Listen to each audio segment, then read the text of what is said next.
Merhaba, nasılsınız? Teşekkür ederiz. Siz nasılsınız? Buyurunuz. Nasıl bir güler yüzdür bu böyle? Nasıl güzellik?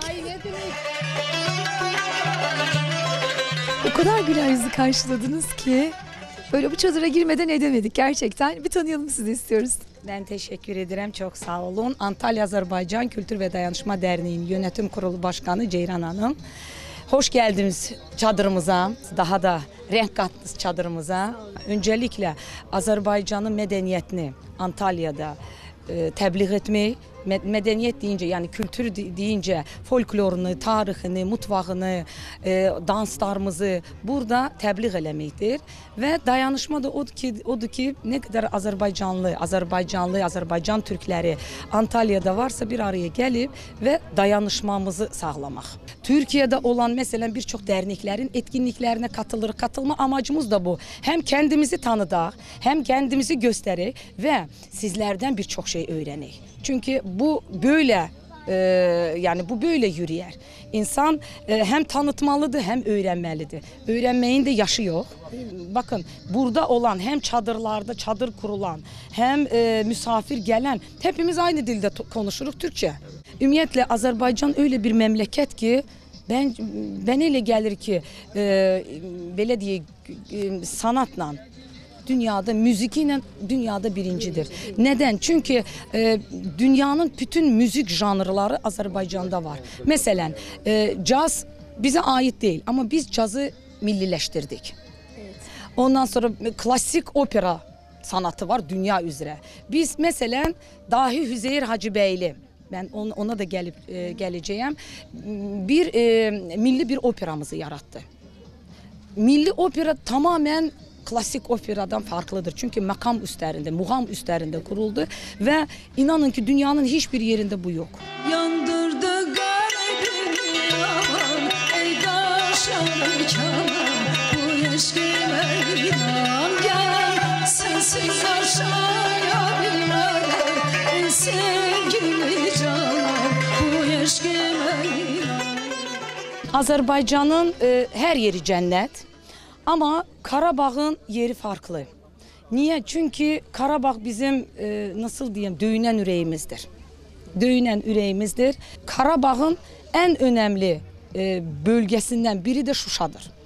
Neden? Çünkü Şuşa Azerbaycan'ın konservatuarıdır. Bütün sanatçılar Karabağ'dan çıkmış, Şuşa'dan çıkmış. Yani Şuşa'da olan herkesin muhakkak bir sesi olmalıdır. Neden söyledi? Onun bir kuşu da okuyur, çimeni de okuyur. Çünkü öyle bir yer ki orada sanat olmasa yani olamaz. Şimdi bu yıl bilirsiniz ki 30 yıl Karabağ'ımız işgal altındaydı. O her zaman bizim kanayan yaramızıydı. Biz belki de bu 30 yılda gülsek de bir yüzümüz güldü, bir yüzümüz ağladı. Ama şükürler olsun artık o həsrət getdi. Artık Karabağımıza kavuştuk. 44 gün savaşta sağ olsun bizim her zaman yanımızda olan, her zaman bize dayak olan Türkiye'mize biz teşekkür edirik. Bizi bu konuda hiçbir zaman yalnız koymadı. Her zaman arka oldu bize. Azerbaycan her zaman haklıdır. Çünkü hak savaşındadır. Ve gerçekten de o 44 gün savaşta birleşerek bütün dünyaya Türk'ün gücünü artık gösterdi. Burada görürsünüz ki Cumhurbaşkanımız o demir yumruğunu gösterir. Yani Karabağ Azerbaycan'dır, Azerbaycan da kalacak. Bu sembol zafer sembolü gibi kabul edildi ve bunu da size söyleyeyim. 30 ilde dedik ya ancak Şuşa'da biter. 30 ilde o hiç çiçek açmadı. Kendi topraklarımızı alandan sonra sanki çiçek de açmaya başladı. Ona göre bu bizim her birimizin artık sinesinde bak böyle bir sembol, evet zafer sembolüne benziyor. Çiçeğin adı nedir? Harı bülbül. Tabii o çiçeklendi de bizim hepimizin yüzü güldü. Tabii. Ben bir şeyde yani Karabağ'dan konu açılınca söyledim ya bizim Azerbaycan'ın belediye Şuşa konservatuarımız sayılır. Ben bu isim üzerinde durmak istedim. Çünkü onun çırpınırdı Karadeniz'i eseri artık bütün Türk dünyasının bir marşına çevrilmesi. bizim Azərbaycanın ünlü bir bəstəçisi, milli operamızın banisi Hüzeyir Hacıbəylidir. Ben bunu çok isterim, bütün Türk dünyası bunu bilsin. Sözleri Böyük Azərbaycan Türk şairi Əhməd Cavadındır. Onun da 2 gün bundan önce 130 illiyini biz andıq, doğumunun 130 ilini andıq ve her birinizin yani bilginiz olsun ki Çırpınırdı Karadeniz'in bestecisi Hüzeyir Hacıbəylinindir. Söz yazarı ise Əhməd Cavadındır. Danışıp gülməyirsən Leylam, halımı bilməyirsən Leylam, halımı bilməyirsən Leylam, görüşə gəlməyirsən Leylam, ürəyimi üzürsən Leylam, görüşə gəlməyirsən Leylam, ürəyimi üzürsən Leylam, Leylam, Leylam, mənim Leylam, ömrüm gülüm, canım Leylam, Leylam, Leylam, Leylam, mənim Leylam, ömrüm gülüm, canım Leylam, sənə yalvarıram Leylam, sənsiz ağlayıram gəl, sənə yalvarıram Leylam, sənsiz ağlayıram gəl.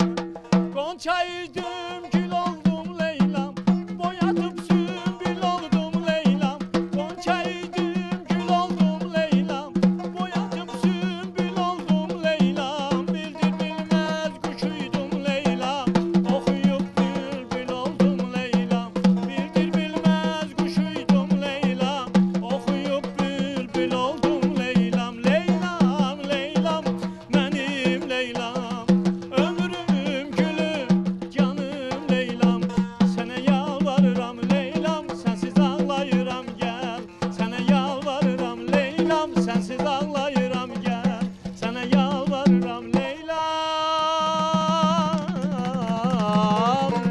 gəl. Tanıyabilir miyiz sizi? Mən Əskər Təbrizli, yəni Türkiyədə adımı Əskər Təbrizli qoyublar. Təbrizdə müğənniyəm, oxuyanam, söyləyənəm. Güney Azərbaycanlıyıq biz. Təbrizdə zaten Türk dünyasının önemli şəhərlərindən biridir. Çox da qürur duyuram ki, Təbrizliyəm. Mənim ismim Hüseyin Gözəloğlu. Mən də az öncə Ceyran xanımın söylediği kimi Əhməd Cavadın köylüsüyüm. Sizə Azərbaycandan, özellikle Şəmkirdən çox-çox salamlar getirmişim. Əskər bəy bir daha da mən tanıtmaq istərdim ki, o herkesin sevilmesi Traktor Marşı'nın da, Traktor Marşı'nın da hem bestecisidir hem de sözlerini yazardı. Ve bu arada birden de söyleyeyim ki, bir insanı tanımak için, bu Farabi'nin sözüdür. Diyor ki bir insanı tanımak için onun müziğe ve şiire münasebetini öğren, o yeterlidir. Ben de diyorum ki bir türkü tanımak için onun tara, saza ve şiire münasebetini öğrenmek o yeterli. Qatar qatar durnalardan, yaşıl başlı sonalardan, hey, atalardan, babalardan, ağ birçəkli analardan, sizə səlam getirmişəm. Köroğlunun diyarından, Səttarxanın diyarından, sizə səlam getirmişəm. Təbrizin küçələrin dolan badolan, Qaragiləm dolan badolan. Eğer məni sevmisən, ged ayrı dolan, Qaragiləm, ged ayrı dolan. Nə mənə qız qəhətdir, nə sənə oğlan, Qaragiləm, nə sənə oğlan. Qızıl güləşdi,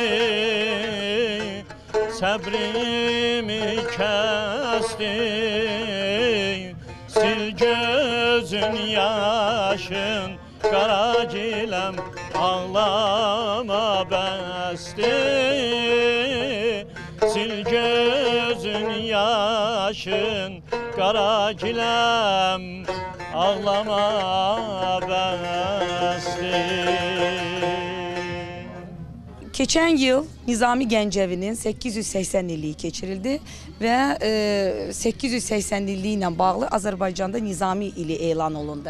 Biz de düşündük Antalya'da nasıl bir Nizami Gencevi'ni nasıl tanıtak ve düşündük ki zaten dahi bir insan Nizami Gencevi Azerbaycan'ın dahi şairi ve filozofudur ve tarihi bir insan olduğu için biz de düşündük tarihi eski bir sanatla ortaya çıkar, keçe sənəti. Keçe sənəti bütün Türk dünyasının Türklere məxsus olan bir sanatıdır. Böyle bir sergi açtık.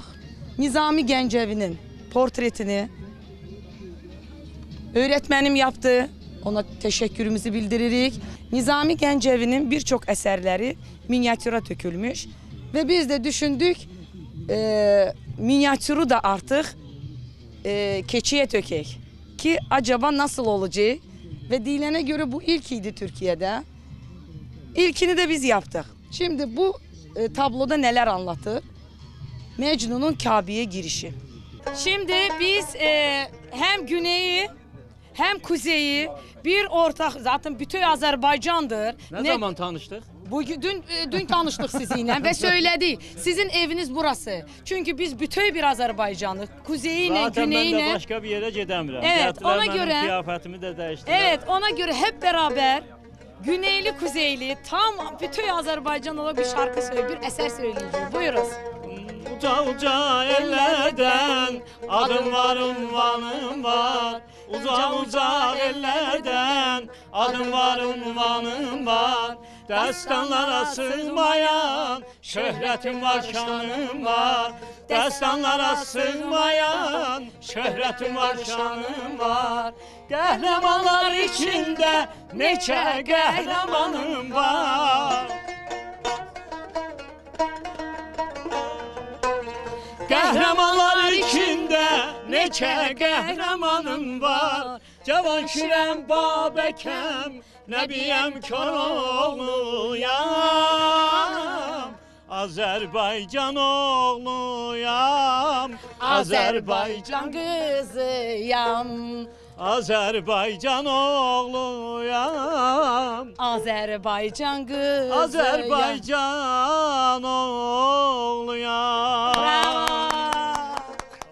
Ne türkülere doyabildik ne size doyabildik ama dışarıda gerçekten Türk dünyasından başka isimler de var. İsteriz ki biz yine buraya gelelim. Siz yine bizim gönlümüzü hoş eyleyin ama biz şimdi müsaadenizle gidelim yavaş yavaş. Teşekkür ederiz. Sağ olun. Çok Zaten teşekkür bu ederiz. çadıra gelen çıkmak istemiyor. öyle İnşallah oldu. yine bekleriz.